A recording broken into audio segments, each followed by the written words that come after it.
On this day, March 3rd, history proved that sometimes the biggest changes happen right before the clock runs out. In 1845, Florida became the 27th state of the United States.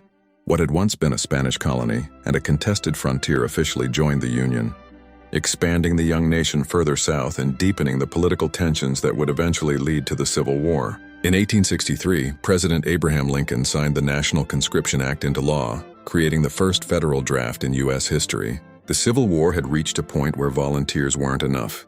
The government would now compel service, a decision that sparked resistance, riots, and fierce debate over the limits of federal power. In 1875, Congress passed the Civil Rights Act of 1875, guaranteeing African Americans equal treatment in public accommodations. It was a bold promise of equality, one that would later be weakened by Supreme Court decisions showing how fragile progress can be.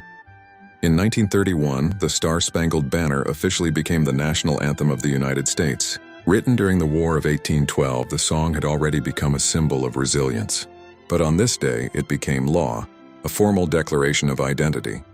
And in 1991, a brutal videotape captured the beating of Rodney King by Los Angeles police officers.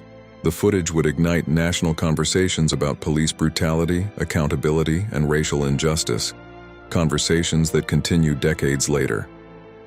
March 3rd reminds us that history doesn't just move forward in grand speeches and celebrations.